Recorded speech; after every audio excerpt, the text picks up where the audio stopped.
नमस्कार दोस्तों, एक बार फिर से आप सभी लोगों का हमारे चैनल सिराज खान ऑफिशियल में स्वागत है। आशा करता हूँ आप सभी लोग अच्छे ही होंगे। तो दोस्तों, ये मेरा सेकंड कहानी है मुंशी प्रेमचंद्र का पूस की रात। इससे पहले मैंने एक ऑलरेडी शतरंज का खिलाड़ी मुंशी प्रेमचंद्र का डाला था, जो काफ़ी अच्छा रिस्पॉन्स मिला था, और मैं ये सेकंड कहानी पेश कर रहा हूँ। आशा करता हूँ आप सभी लोगों को अच्छा ही लगेगा।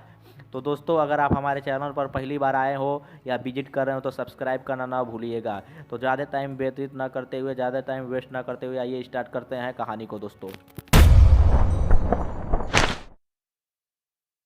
तो स्टार्ट करते हैं कहानी को दोस्तों। तो मुंशी प्रेमचंद्र की सर्वश्रेष्ठ कहानियों में से एक जो पूस की रात की कहानी है, इसको मैं विस्तृत में इसका वर्णन करूंगा। आपको ऐसा कंटेंट पूरे यूट्यूब पे नहीं मिलेगा दोस्तों। अगर आप लोगों को इस प्रकार का वीडियो आप लोगों को पसंद आता है तो कमेंट कीजिएगा, सब्सक्राइब कीजिएगा। मैं नेक्स्ट टाइम ऐसा वीडियो बनाने का कोशिश करूंगा। और जिस भी टॉपिक पर आप लोग को कमेंट वीडियो बनाना चाहते हैं, अगर चाहते हैं इस प्रकार का कंटेंट, तो आप लोग कमेंट कीजिएगा कि नेक्स्ट टाइम मैं किस कहानी पर बनाऊँ, किस कविता पर बनाऊँ, किस उपन्यास पर बनाऊँ। तो जो भी होगा आप लोग कमेंट कीजिएगा। मैं ज़्यादा से ज़्यादा कोशिश करूँगा आप लोगों के बीच पेश करने को। तो दोस्तों, ये मुंशी प्रेमचंद्र की कहानी है। जो इनका जन्म 1880 में हुआ था और 1936 में इनका मृत्यु हो गया था, 1936 में। और 1930 में ही इस कहानी को लिखे थे। जो ये पूस की रात है तो 1930 में लिखे थे, 1930 में दोस्तों। तो कुछ महत्वपूर्ण तथ्यों पर चर्चा करेंगे जो इस कहानी को महान बनाने के साथ साथ जीवन के महत्वपूर्ण पहलुओं को भी दर्शाता है दोस्तों। तो प्रेजेंट टाइम किसान आंदोलन चल रहा है। इसी के बीच मैं सोच रहा हूँ कि ये जो कहानी है किसानों की समस्या को उजागर उजागर करने की कोशिश किया है। इसी सारी समस्या को देखकर मैं ये कहानी पेश कर रहा हूँ। आज आप लोग का 12 तारीख है, 11वां महीना 2020। तो इसी के शुभारंभ पर किसान आंदोलन के जो किसानों की समस्या है, उसी के संदर्भ मौके पे मैं ये कहानी पेश कर रहा हूँ आप लोगों के बीच। आशा करता हूँ ये कहानी आप लोग को अच्छा लगेगा। तो दोस्तों, इस कहानी में मैंने दो पार्ट डिवाइड किया है। पार्ट वन में पहला पॉइंट पॉइंट कहानी का मेन उद्देश्य और दूसरा पॉइंट कहानी का सार है। और पार्ट टू में कथा वस्तु में 3 पार्ट मैंने डिवाइड किया है। एक पॉइंट है कहानी का आरंभ, दूसरा कहानी का विकास, तीसरा कहानी की परिणति, दूसरा पात्रात्मक चरित्र चित्रण, तीसरा संवाद योजना, चौथा परिवेश वातावरण देशकाल योजना, पांचवा उपभाषा शैली और उपसंहार, छठवां उपसंहार। Part one. तो पार्ट वन हम लोग स्टार्ट कर लेते हैं। पार्ट वन में जो पहला पॉइंट है कहानी का मेन उद्देश्य।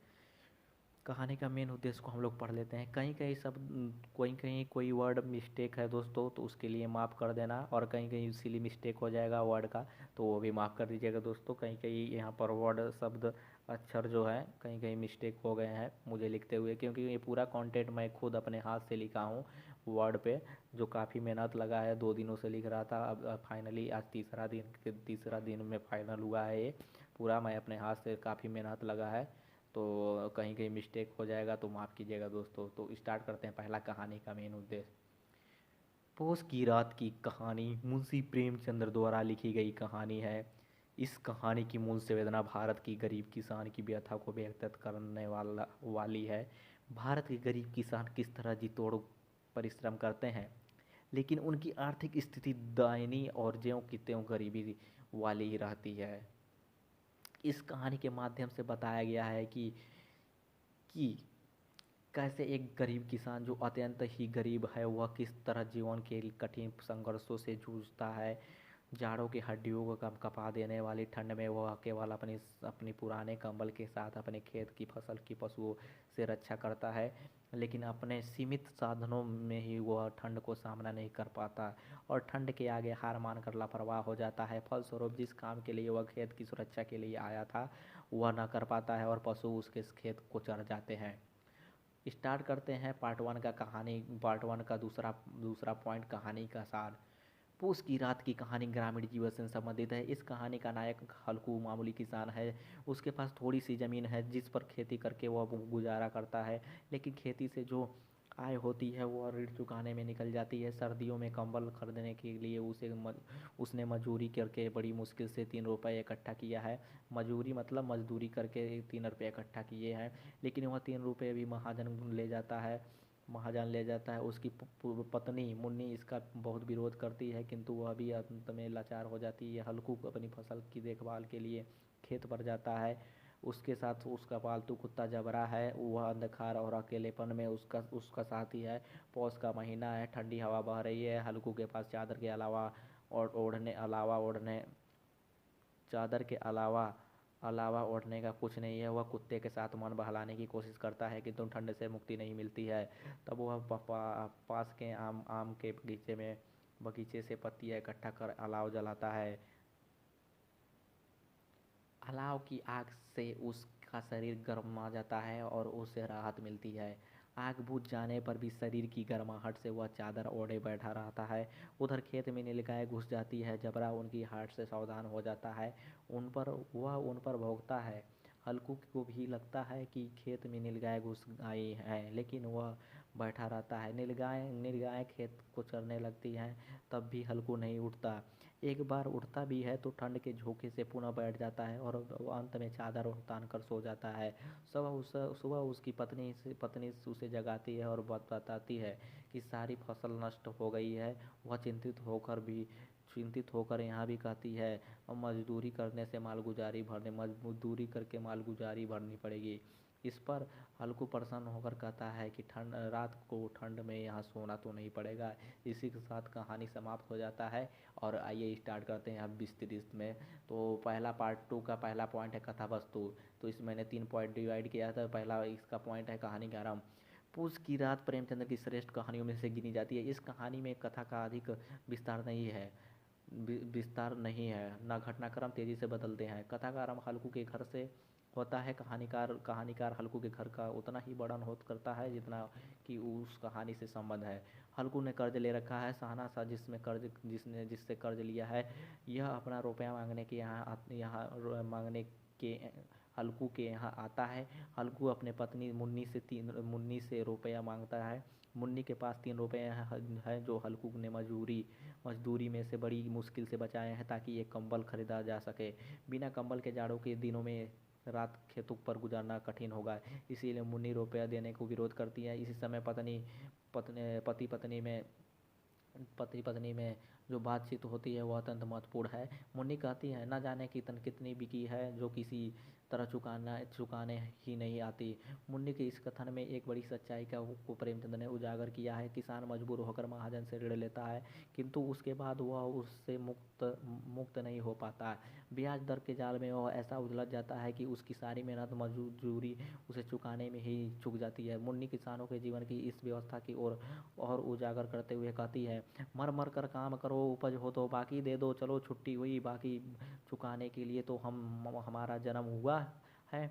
अस्पष्टता है। ऋण चुकाते रहने की विडंबना से परेशान किसान के मन में यह सवाल जरूर पैदा होता है कि क्या उसका जन्म केवल ऋण चुकाने के लिए हुआ है? क्या उसकी मेहनत इसी तरह दूसरे हड़पते रहेंगे और अपना पेट भरने के लिए उसे मजदूरी करनी पड़ेगी?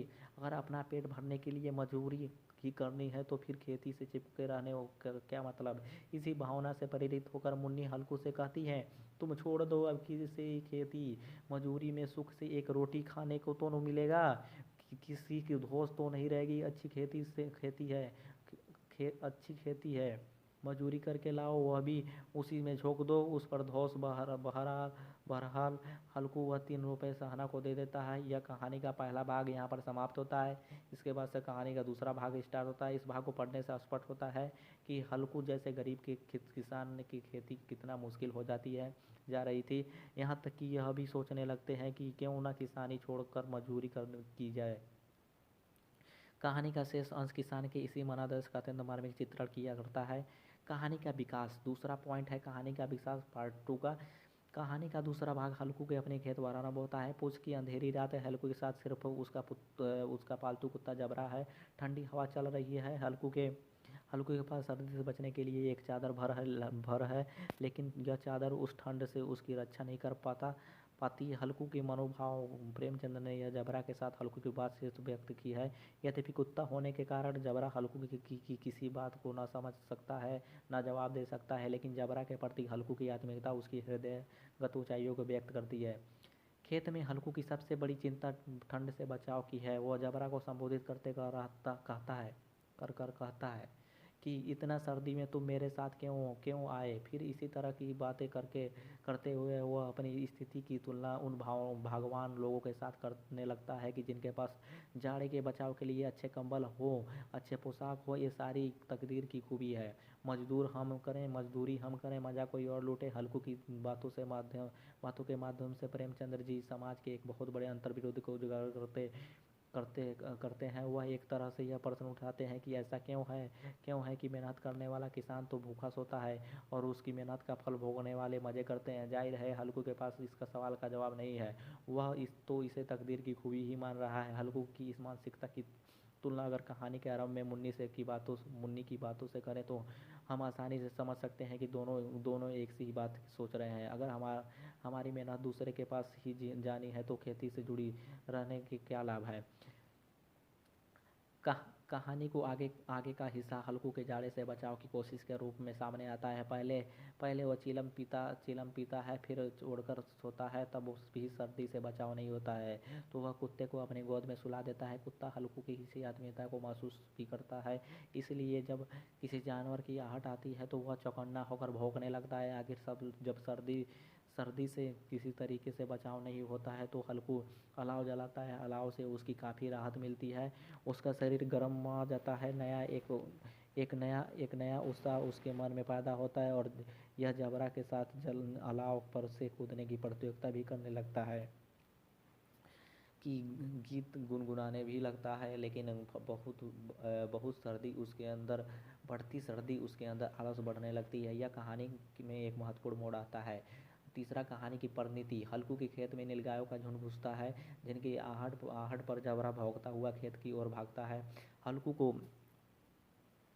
को भी लगता है कि जानवर का झुंड खेत में घुस आया है। फिर उनके कूदने दौड़ने की आवाज़ भी आने लगती है और फिर खेत के चरने की भी। लेकिन हल्कू नहीं उठता है। वह अपनी मन की झूठी दिलासी देता हुए सोचता है कि जबरा के होते कोई जानवर खेत में नहीं आ सकता। जबरा लगातार भौंकता रहता है, लेकिन हल्कू को आलस घेरे रहता है। एक बार यह भी उठता है, 2-3 कदम चलता है, लेकिन तेज हवा के झोंके के कारण वह फिर अलाव के पास आके बैठ जाता है।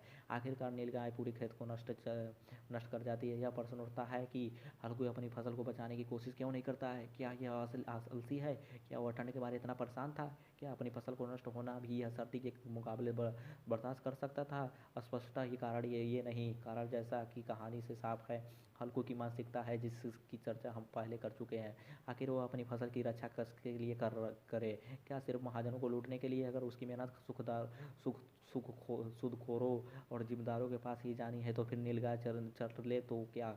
वस्तुतः लगातार शोषण ने हल्कू को अपनी ही मेहनत से उपजी फसल से उदासीन बना दी है, इसलिए उसकी मुख्य चिंता सर्दी से बचने की हो जाती है, फसल को बचाने के नहीं। यही कारण है कि वह अपनी पत्नी के यह कहने पर कि अब मजूरी करके मालगुजारी चुकानी पड़ेगी तो वह कहता है रात के को ठंड में यहाँ सोना तो नहीं पड़ेगा। दूसरा पात्र आता है, पात्रता चरित्र। इस कहानी में कुल 4 पात्र आते हैं। पात्र को समझ लेना बहुत ज़रूरी है। पहला है हल्कू किसान, जो मुख्य भूमिका निभाता है। दूसरा उसकी पत्नी मुन्नी और तीसरा शाना, जो कर्ज वसूलने आता है और वो हल्कू का पालतू कुत्ता जबरा। शाना का जिक्र सिर्फ कहानी के आरंभ में है, उसका कहानी का प्रत्यक्ष प्रवेश नहीं होता है। मुन्नी की कहानी के पहले और अंतिम भाग में पर्याप्त स्पष्ट से देखने को मिलता है। उसके माध्यम से प्रेमचंद कहानी की कथावस्तु पर प्रकाश डालने वाली कई बातें कहलाते हैं। उन बातों से और बात करने के अंदाज से उसकी दृढ़ व्यक्तित्व का पता चलता है। इसके बाद अंतिम भाग में वह पुनः आती है, जब खेत नष्ट हो जाने के बाद वह सवेरे अपने पति के पास पहुंचती है और उसे जगाती है। यहाँ उसका दूसरा रूप सामने आता है। खेत नष्ट हो जाने से यहाँ वह चिंतित नजर आती है, लेकिन प्रेमचंद ने इस चरित्र का अधिक विस्तार नहीं किया है।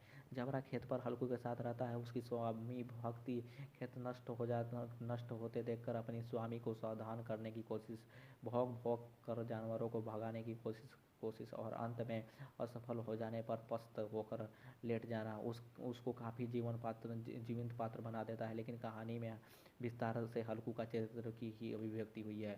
हल्कू को उसकी रात के केंद्रीय चरित्र है। वह गरीब किसान है, उसके पास कुछ खेती लायक ज़मीन है, ज़मीन कितनी है इसका विवरण प्रेमचंद ने नहीं दिया है, लेकिन हल्कू की आर्थिक स्थिति का से अनुमान लगाया जा सकता है। वह बहुत मामूली से हैसियत का किसान है और खेती योग्य ज़मीन भी बहुत कम होगी। ज़मीन पर जो उपज होती है वो घर परिवार के लिए पर्याप्त नहीं है, इसलिए उसे कर्ज लेना पड़ता है। उसकी सारी उपज कर्ज चुकाने में चली जाती है, फिर भी वह ऋण से मुक्त नहीं हो पाता, इसलिए उसे मजदूरी करनी पड़ती है। यद्यपि मजदूरी से बचाए पैसे भी उसे महाजन को देना पड़ता है। आर्थिक दीनता ने हल्कू के मन को दीन नहीं बनाया है। लगातार शोषण ने उसे धीरे धीरे किसानी के प्रति उदासीन और से बना दिया है। हल्कू के स्वभाव का परिचय हमें कहानी की शुरुआत से ही लग जाता है। जब सहाना कर्ज मांगने आता है तब उसकी पत्नी मजदूरी से बचाए 3 रुपये देने को तैयार नहीं होती है, जबकि हल्कू दृष्टिकोण का ज़्यादा व्यवहारिक है। वह जानता है कि इसकी बचने का कोई उपाय नहीं है। अगर अभी वह रुपया नहीं देगा तो उसे गालियाँ और घुड़कियाँ सहनी पड़ेगी। जब वह यही बात मुन्नी को कहता है तो मुन्नी कहती है, गालियाँ क्यों देगा, क्या उसका राज है? मुन्नी सूदखोर जहाजनों और जिम्मेदारों की ताकत को भले न जानती हो, हल्कू जानता है। वह जानता है कि इनसे बचने का कोई रास्ता नहीं है। हल्कू एक समझदार किसान, वह समाज के अंतर्विरोध को खूबी समझता है। वह जानता है कि समाज में ऐसे लोग भी हैं जिनके पास हर तरह के सुख सुविधाओं के साधन मौजूद हैं, लेकिन यह साधन उन लोगों के पास हैं जो स्वयं मेहनत नहीं कर पाते हैं, जो किसानों की मेहनत का लाभ उठाते हैं। लेकिन हल्कू इसके सही कारण को पहचानने में असमर्थ है। वह उस तकदीर की खूबी समझता है, यानी कि जो दूसरों की मेहनत पर मज़े कर रहे हैं वे भाग्यशाली हैं, और हम जो मेहनत करके भी भूखे मर रहे हैं। हमारा भाग्य ही खराब है। शोषण को भाग्य का खेल समझने के कारण हल्कू के पास शोषण से बचने का कोई अन्य रास्ता नहीं है। इसलिए वह सोचता है कि अगर खेती में भी शोषण होना है तो ऐसा खेती से चिपके रहने से क्या लाभ है। दूसरा, वह भी सोचता है कि जब लोग मेहनत करके भी सुखी हैं तो फिर मेहनत करते रहने का क्या मतलब। इसी तरह लगातार शोषण उसकी चेतना को कृषि और श्रम दोनों उदासीन बना देता है। हल्कू की यही मानसिकता खेत पर उसके सारे व्यवहार में व्यक्त होती है। खेत पर वह अपनी उपज को देखभाल करने के लिए आया है। उसके साथ कुत्ता उसका कुत्ता है, जिसके साथ उसका व्यवहार उसके हृदय की मानवता और पवित्रता को व्यक्त करता है। जैसा कि प्रेमचंद ने स्वयं कहानी में लिखा है, गरीबी ने हल्कू की आत्मा को आहत नहीं किया है, इसलिए वह अपनी सर्दियों से बचने के लिए जितना चिंतित है उतनी ही चिंता जबरा को लेकर भी है। हल्कू के खेत में जब नीलगायें आ जाती हैं तब हल्कू उड़कर नहीं जाता। पहले वह सोचता है कि जबरा के रहते कोई जानवर खेत में जी ही नहीं सकता। फिर वह उठता भी है तो 2-3 कदम चलकर ठंड के बहाने से पुनः बैठ जाता है। यह जानते हुए नीलगाय खेत चर रही हैं, वह चादर ओढ़कर सो जाता है। हल्कू लगातार शोषण से परेशान होकर जिस मानसिकता से गुजर रहा है उसी का नतीजा है कि वह अपने मेहनत से उपजाई फसल को बचाने की कोशिश नहीं करता है। निश्चय ही स्वयं इस व्यवहार के लिए उत्तरदायी नहीं है। परिस्थितियों ने उसे ऐसा परिस्थिति में पहुंचा दिया है। वो परिस्थितियाँ हैं किसान को लगातार शोषण व अशिक्षित धार्मिक आतंक और अंधविश्वास के कारण भाग्यवादी है, सगरीब है, इसलिए वह कथित उच्च वर्गीय महाजनों और जिम्मेदारों के चंगुल में फंसा हुआ है। शोषण के चक्र से वह कैसे मुक्त हो यह नहीं जानता, इसलिए वह किसानी करने के लाचार से वो ही मुक्त होने से की सोचता है। स्पष्ट ही उसका मानसिकता किसान के भयावह शोषण की वो उजागर करती है, और इस अर्थ में हल्कू की यह मानसिकता केवल हल्कू की मानसिकता नहीं रहती, गरीब मेहनत कश की मानसिकता भी बन जाती है। हल्कू का चरित्र इसी अर्थ में एक वर्गीय चरित्र बन जाता है। तीसरा, समालोचना कथोपकथन पे आते हैं। प्रेमचंद्र की कहानियों में संवाद की भाषा उनके कार्य की तरह यथार्थपरक होती है। संवादों की भाषा के निर्धारण पात्रों के परिवेश और उनकी मन स्थिति से तय होती है। इस कहानी में अधिकांश संवाद हल्कू के हैं, कुछ उसकी पत्नी के हैं। हल्कू के संवादों में भी स्वयं कथन वाले संवाद है या ऐसे संवाद जो जबरा को संबोधित करते हैं अधिक है। हल्कू और मुन्नी गरीब किसान हैं, इसलिए उनकी भाषा भी उसी परिवेश में अनुकूल ग्राम्यता लिए हुए हैं। हल्कू और मुन्नी की बातचीत का अंश देखिए। हल्कू ने आकर स्त्री से कहा, सहना आया है, लाओ जो रुपए रखे हैं उसे दे दूँ किसी तरह गला छूटे। मुन्नी झाड़ू लगा रही थी, पीछे फिर कर बोली, 3 रुपए ही हैं, दे दोगे तो कंबल कहाँ से आवेगा। माघ पूस की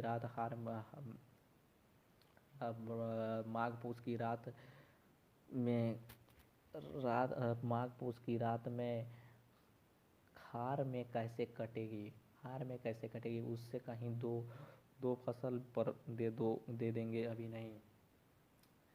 हार में कैसे कटेगी, उससे कह दो कि फसल पर दे देंगे अभी नहीं। यह कहानी का आरंभिक संवाद है। इनमें आप पाएंगे कि दोनों की व्यक्तियों की भाषा बहुत ही सरल है। इनमें एक भी कथन जटिल नहीं है। कमल, पूस, हार जैसी शब्द उनके ग्राम्य भूमि पृष्ठ को व्यक्त करते हैं। गला तो छोटे मुहावरे का वाक्य और अधिक स्वाभाविक बनाता है। साथ ही कहने वाले मानसिकता स्थिति का संकेत भी करता है। वाक्य बहुत छोटे छोटे हैं, उनके भी छोटे छोटे उपवाक्य का प्रयोग किया गया है। लाओ, जो रुपए रखे हैं उसे दे दो, किसी तरह गला छूटे। इस वाक्य में कहीं उलझाव नहीं है। छोटे छोटे उपवाक्यों के कारण पूरी बात सहज ही स्पष्ट हो जाती है। प्रेमचंद्र जी ने पात्रों की मनस्थिति की विशेष रूप से ध्यान रखा है। हार पर हल्कू के संवादों में उदारता, सरलता, समझदारी, चतुराई सभी झलकती है और भावनाओं के समक्ष सूक्ष्म अंतर के अनुकूल भाषा में भी अंतर आता गया है। इस तरह शैली, भाषा और संवाद तीनों दृष्टियों में प्रेमचंद की यह कहानी उत्कृष्ट है। चौथा परिवेश और वातावरण या देशकाल। पूस की रात की रचना प्रेमचंद ने 1930 में की थी। उस समय भारत में अंग्रेजों का राज था। अंग्रेजी राज में भारत किसानों की दशा अत्यंत दयनीय थी। जिम्मेदारी प्रथा के कारण आम किसानों का भयंकर शोषण होता था। उनकी उपज का बड़ा हिस्सा जिम्मेदार मालगुजारी के रूप में वसूली कर लेते थे। उससे उनको अपनी जीवन यापन के लिए महाजन से कर्जा लेना पड़ता था। लेकिन महाजन भी किसान की मजबूरी और उसकी अशिक्षा तथा पिछड़ेपन का लाभ उठाते थे। परिणाम यही होता था कि एक बार ऋण के चक्कर में फंसने के बाद किसान की आसानी से मुक्ति नहीं होती थी। प्रेमचंद ने अपनी कहानियों में ग्रामीण जीवन की इसी यथार्थता को चित्रित किया है। इस कहानी में ग्रामीण जीवन की विस्तृत चित्रण नहीं है, लेकिन ग्रामीण जीवन की सारी विशेषताएं इसमें अत्यंत जीवंत रूप में चित्रित हुई है। प्रेमचंद ग्राम में वातावरण की सृष्टि करने के लिए सबसे पहले भाषा के स्तर पर परिवर्तन करते थे। ग्राम में वातावरण से जुड़ी हुई कहानियों में तद्भव और जैसे शब्दों का अधिक प्रयोग होता था, जैसे कमल, डीलन, पूस, उपज, आले, धौंस आदि। प्रेमचंद ग्रामीण वातावरण को यथार्थ परख बनाने के लिए मुहावरों का प्रयोग करते हैं, जैसा बाज आना, ठंडे हो जाना, चौपट होना आदि। प्रेमचंद्र को ग्रामीण जीवन की सूक्ष्म पहचान थी। इस कहानी में उन्होंने अंधेरी रात में खेत पर हल्को और जबरा की क्रियाकलापों का जो चित्रण किया है, उसमें उस वातावरण के प्रेमचंद ने अत्यंत सजीव बना दिया है। पूस की अंधेरी रात में खेत का दृश्य देखिए कि अंधेरी रात आकाश पर तारे भी ठिठुराते हुए मालूम होते थे। हल्कू अपने खेत के किनारे ओक के पत्तों को की एक छतरी के नीचे बांस के खटोले पर अपनी पुरानी गाढ़े की चादर ओढ़े बड़े काँप रहा था। इस दृश्य में आप पाएंगे कि प्रेमचंद ने खेत के वातावरण के सारे पक्षों को समेट लिया है। पूस की अंधेरी रात है। पौष का महीना में पड़ने वाली ठंड को व्यक्त करने के लिए वह अगला वाक्य लिखते हैं, आकाश पर तारे भी ठिठुराते हुए मालूम होते थे।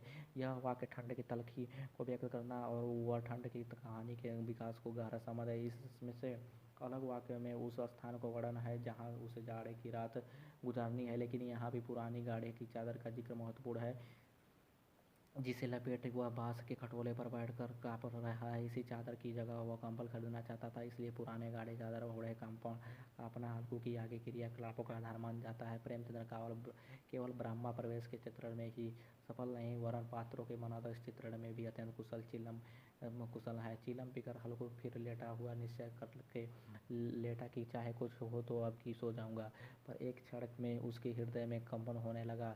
कभी इस करवट लेटता, कभी उस करवट पर जड़ा किसी पिशाच की पति उसकी छाती पर दबाए हुए ठंड के मारे हल्कू परेशान, चादर सर्दी रोकने में असमर्थ है। तब वह चिल्लम पीता है, लेकिन चिल्लम भी उसकी कोई सहायता नहीं करती। उसके बाद कि उसकी मन की स्थिति और ब्राह्मण परिस्थिति के द्वंद का उपयुक्त पंक्तियों में चित्रण किया। हल्कू चिल्लम पीकर निश्चय करता है कि जब वह लेट जाए तो, लेकिन सर्दी से वह कांपने लगता है। तब उधर तीव्रता को व्यक्त करने के लिए एक स्थिति का उदाहरण प्रस्तुत करते हुए, जाड़ा किसी पिशाच के प्रति उसकी छाती को दबाए हुए था। यहाँ पिशाच द्वारा छाती को दबाना जिस स्थिति को व्यक्त करता है, उससे ठंड की तीव्रता पाठक के सामने सहज ही स्पष्ट हो जाती है। प्रेमचंद ने केवल हल्कू की क्रियाओं का ही नहीं, जबरा की क्रियाओं का भी अत्यंत सजीव व यथार्थ चित्रण किया है। शाहजहाँ जबरा ने किसी जानवर की आहट पाई।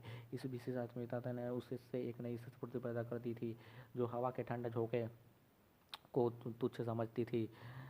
वह झपट कर उठा और झपरी के बाहर आकर भौंकने लगा।